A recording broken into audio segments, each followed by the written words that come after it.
Assalamualaikum warahmatullahi wabarakatuh. Saya Farajila dari KIS 4A akan menjelaskan surat berharga. Materi yang akan saya bahas itu pengertian surat berharga, manfaat surat berharga, ciri-ciri surat berharga, unsur-unsur surat berharga, cara menerbitkan surat berharga, jenis-jenis surat berharga. Yang pertama itu pengertian surat berharga. Apa itu surat berharga?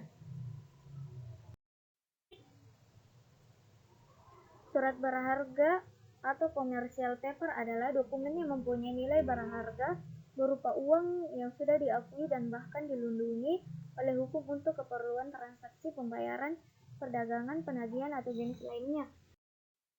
Apa manfaat dan fungsi surat berharga? Surat berharga bermanfaat sebagai alat pembayaran, alat pemindahan hak tagih karena sudah diperjualbelikan, dan juga sebagai surat legitimasi atau surat bukti tagih yang sah. Fungsi surat berharga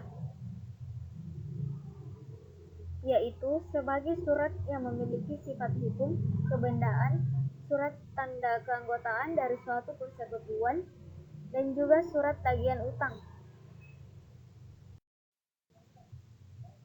Ciri-ciri surat berharga. Yang pertama, berbentuk dokumen tertulis. Yang kedua, harus memiliki nama. Yang ketiga, terdapat beberapa tanda tangan dari pihak terkait. Yang keempat, berisi perintah atau janji tanpa syarat. Yang kelima, terdapat nama orang yang membayar. Dan yang terakhir, terdapat keterangan waktu pembayaran yang harus dilakukan. Unsur-unsur surat berharga. Surat bukti tuntutan utang. Yang seperti sudah diketahui, surat adalah akta, sedangkan akta adalah suatu surat yang sudah ditandatangani dan sengaja diterbitkan agar bisa digunakan sebagai suatu alat bukti. Untuk itu, akta adalah tanda bukti dari adanya ikatan utang dari penandatanganan. Yang kedua, pembawa hak. Hak adalah suatu hak untuk bisa menuntut sesuatu kepada pihak debitur surat berharga, yang berarti hak tersebut akan terus ada pada akte surat berharga. Jika suratnya hilang, maka haknya pun akan hilang. Mudah diperjualbelikan. Tujuan lain dari adanya penerbitan surat berharga adalah demi memenuhi prestasi pembayaran sejumlah uang. Cara menerbitkan surat berharga. Yang pertama itu menerbitkannya secara langsung kepada pihak investor jangka panjang seperti pada lembaga keuangan. Yang kedua itu menerbitkan secara tidak langsung dengan menjualnya kepada pialang dan pialang yang akan menjualnya ke pasar uang. Jenis-jenis surat berharga. Terdapat dua bagian. Yang pertama, jenis surat berharga berdasarkan KUHD, dan yang kedua itu jenis surat berharga di luar KUHD.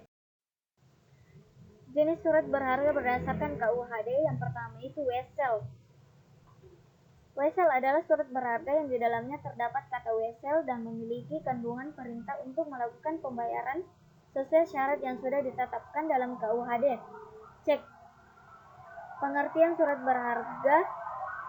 Jenis cek adalah suatu surat yang di dalamnya terdapat kata cek dan dikeluarkan pada tanggal dan tempat tertentu, serta memiliki perintah tanpa syarat dari pihak nasabah kepada bank untuk membayar sejumlah uang yang sudah tertulis di dalamnya atau kepada pihak pembawa cek. Yang ketiga, surat sanggup atau promes adalah suatu kontrak yang di dalamnya terdapat janji yang detail dari suatu pihak atau pembayar guna membayarkan sejumlah uangnya kepada pihak lain. Kewajibannya ini bisa timbul karena adanya kewajiban pelunasan atas suatu utang. Yang keempat, kwitansi dan promes atas tunjuk.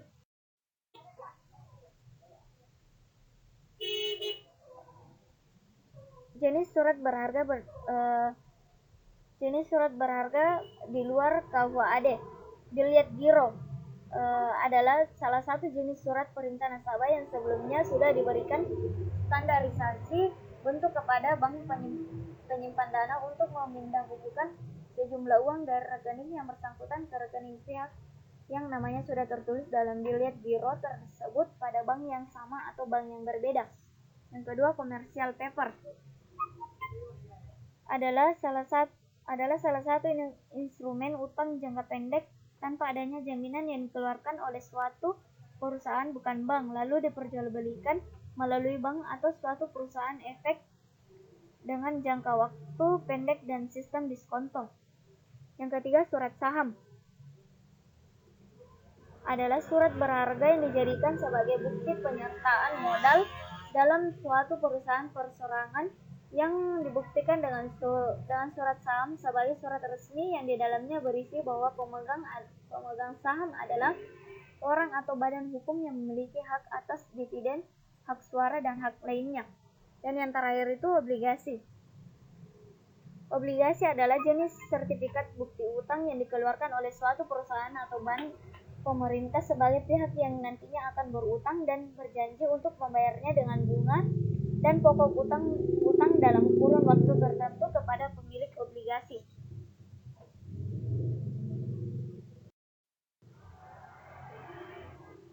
Itulah pemaparan materi dari saya. Kurang lebihnya mohon dimaafkan. Wassalamualaikum warahmatullahi wabarakatuh.